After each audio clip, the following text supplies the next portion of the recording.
Tire pressures, folks. Well, there's a lot of conflict about certain tire pressures and for certain terrain and so forth. Not as much. There's a very big consensus about certain ranges, as it were. So I went out and I did all the research. I've looked to try and find as much information I could find on the internet and on YouTube and everywhere about tire pressures and terrain and all that stuff. And there's one critical thing that needs to be kept in mind that sometimes is forgotten, and that is the fact that saying that, say for instance now, rocky terrain, most people will say, we're working in bars now, most people will say between 1.5 and 1.7, that's your ideal place.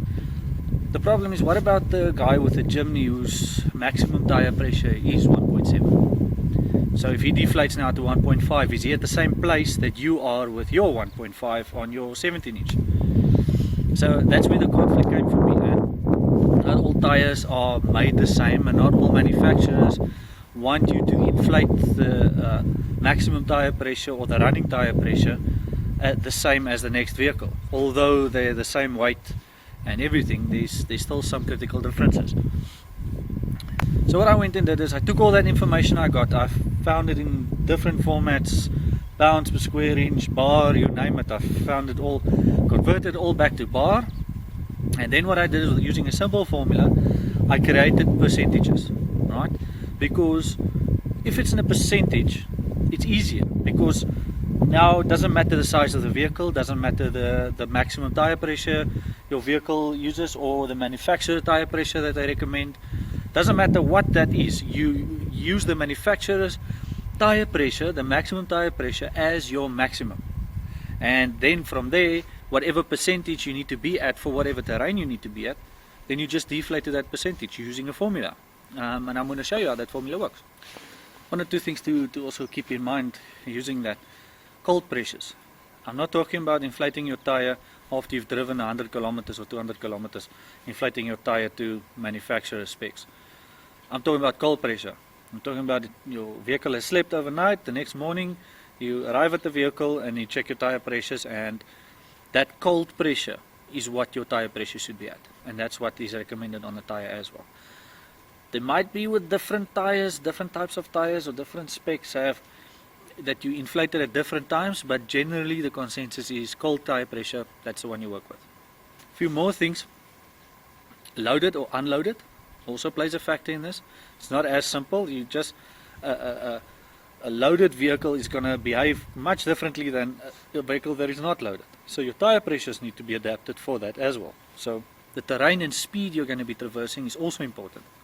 You need to bear in mind what you're going to do. Are you going to be loaded or not loaded? Are you doing overlanding, or are you just going out for a day trip? All these things play a role. So I use the averages of the brackets from within what I got the information from, because not everybody says the same thing. One guy says 1.5, one guy says 1.56, next guy says 1.57, next guy says 1.6. So what I did is I made a bracket, took the average of that, and that I used as the go-to pressure. You can always deflate it by a margin or inflate it by a margin depending on what you feel you need to do or how the vehicle behaves on the terrain.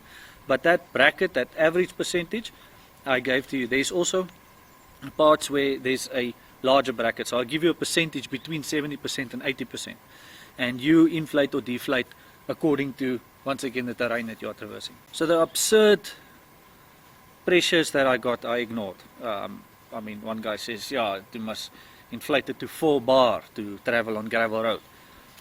Believe it or not, there are such crazy pressures going out there. People telling people that that's what you should do. So those were ignored. I took the obviously absurd ones out, and I just took all of the pressures, and believe me, it was quite easy. There's the ones that are way over or way under, those are few and far between. The consensus is rather narrow, so you know it's not that hard to try and get a certain pressure. Right, so I've divided terrain up into 7. Right, so first will be asphalt. So asphalt will be 100%. That's it. That 100% equals cold pressure your manufacturer, that it says in the door, when you open the door, there's a little panel there that says what your pressure should be. Now that will be laden or unladen. Laden will be loaded up to GVM, and or up to, not, it doesn't mean it has to be. The moment that you load some weight up, let's say 200 and above, then you'd rather want to put it on laden pressure. But then that pressure will be your running pressure. That will also be your reference. So if you are going out on a trip, that pressure that you inflated that morning before you leave, laden pressure, that is your pressure that you work on for the rest of your trip. That is called your control. So next up we've got fast gravel. Now, fast gravel will be any hard-packed, non-asphalt surface that you could easily do 100 to 120 kilometers, even 140 kilometers an hour. A high-speed gravel or hard-packed surface.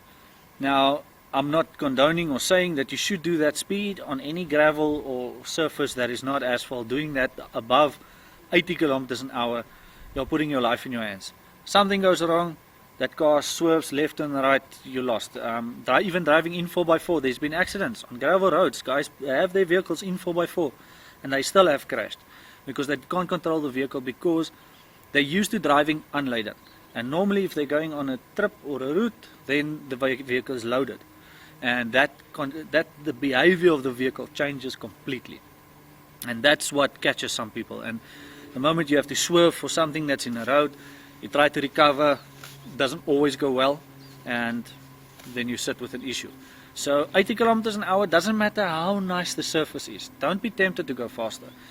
Another reason why you don't go faster than 80 kilometers an hour is that there's an idea going that when you drive, if you go faster than 80 kilometers an hour, the front wheel picks up the rocks, alright, and the rear wheel tramples over them. If you go faster than 80 kilometers an hour, those rocks don't have time to drop down and fall before the rear wheel goes over them. So if you pick up a flat or a sharp rock and it goes up, the back wheel is over it before it can drop, and that's why you get flat tires. And that's why 90%, you can even think for yourself, you can say, I've driven this road 120 kilometers, I've never gotten a flat. You're lucky, you're very lucky. Other guys do that same road, do 120 kilometers an hour, and they get flat after flat after flat after flat. And they don't know why. And they say, no, it's the tires, this is bad tires. It's not the tires, it's you misbehaving on the road. You shouldn't be going that fast. And if you go 80 kilometers an hour, I can guarantee you will get up to 80 to 90% less chances of having a flat on that same gravel road. So pressure for fast gravel roads, 85%. Now you can play with that, you can bring it down a bit, you can take it up a bit depending on how you feel. You want the car to ride a bit softer, or if you want to, if it feels too squishy for you because you're loaded or so. But 85%, that's more or less that you work it on. Then slow gravel. Slow gravel, 70%. Also, small margin up above or below, you can play around with that. I wouldn't go lower than 70% because you need to bear in mind your sidewall. Your sidewall, because it compresses that much, even on corrugations and stuff like that, that sidewall gets very soft. And if you want life out of your tire, if you want your tire still to give you 80, maybe 100,000 kilometers, then you are going to have to bear that in mind. And going lower than that, you are damaging the sidewall. Your sidewall gets hot, and that rubber gets almost like vulcanized in a way on the inside, and it slowly but surely erodes from the inside. You won't see it from the outside, but you'll see it'll happen on the inside. Hard packed sand, 70%. You could go lower to 60%. You could even go down to 50% if you want to. But hard packed sand, 70% is good. That gives you a good ratio for maintaining your momentum and not having the car bounce around too much and so on. Once again, it's sand. If you know that you are going to get soft patches in between, rather deflate it to your soft tire pressure for sand, for soft sand, so that you know that you don't struggle through those bits. So rather work on the lighter side. Soft pack sand, you can go down as far as 33%. And going lower than that, you could, hypothetically, if you don't have bead lockers, which means that the rim actually pinches the bead of the tire and prevents it from climbing off.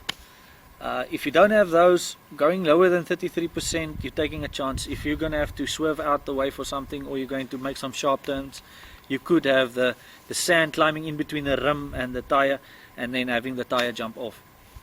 And then you're sitting with a... So, yeah, 33% will be safe. You can still do some reasonably sharp turns, and you should be okay. Rocky terrain. Rocky terrain, 45 to 70%. That's the bracket that you work in. You could go down as low as 45%, and you can go up to 70%. Depends on the terrain. You get different types of rocky terrain. You get hard surface underneath with some gravel and rocks, loose rocks and stuff on top, which is relatively good because most of the time the solid surface is exposed, and then you don't have to go down that low. You could take it down to only to 70% and you should be fine. Just bear in mind your tire might still be a little bit hard, and take your time. Don't go fast over a road that you know you shouldn't be going fast, because once again, sharp rocks. You're going a bit fast, those sharp rocks stick through the wheels, and that'll happen to the front or the rear if your tire pressure is too hard for very rocky terrain. Down to 45% will be determined by what that surface is. If it's very loose gravel and stone, you rather want to bring it down quite a bit, because you don't want to damage the terrain, you don't want to damage the route any further. Most of the times you're probably going out to doing some eco route or something like that, and you don't want to completely dig holes and make it even worse for the guy following you. So bear that in mind. Rather deflate a bit. Also bear in mind, go a lot slower, because your tire is that low, if you're going to hit a rock, a sharp rock, or an edge of a step at too much of a speed, you could pinch the rim between the tire, and you could damage the tire, and you have a deflate, and you have to sit in the bush and put new tires on. So rather, once again, go as slow as you can, as fast as necessary. To be on the safe side, 55% will be a good measure. You should be able, with 55%, be able to do almost any type of terrain safely with reasonably good clearance, because remember, you deflate your tire, you lose some clearance. Reasonably good clearance and sufficient traction. You wouldn't necessarily need to go further down than that, but as I said, terrain dependent. Mud. Now mud was a bit difficult to narrow down, because people say you treat mud the same as you do sand, and that's not completely true. Mud behaves differently, and mud tends to climb in between the rim and the tire much easier because it's more in a liquid form than sand is. So you have that, it acts like a lubricant basically. So it's not that simple, it's not that clear cut. What I went and I did is I went and I got a safe bracket, where you can have it anywhere on these pressures, and you should be safe, you should be alright, depending on the type of mud. Once again, if you get really sticky, mushy mud, that pressure is different to having some mud that's only on the surface. We have solid like clay ground below and some clay mud on top. That's a bit different. So in that case, you want your pressure a bit high. You want the tire to bite through that mud and bite onto the hard surface below it. Where soft, mushy mud, you want to deflate the tire quite sufficiently, so you have more traction, so that your surface area of your tire is larger, so that you can bite better through in the mud. So your flotation, as it were, is a bit better. So the brackets, 45 to 70, same as rocks. Your safe percentage in between is about 60%. If you put in 60%, you can do mud. Doesn't matter which. You'll see when you drive, you'll feel that the car feels like it's struggling. Maybe your tire pressure is too hard and you are driving in mud that's too soft. Deflate it a bit.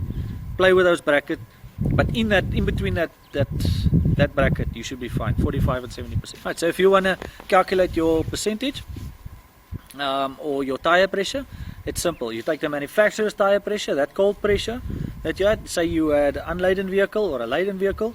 You take that tire pressure given by the manufacturer, you divide that by 100, and then you times it by the percentage that you need.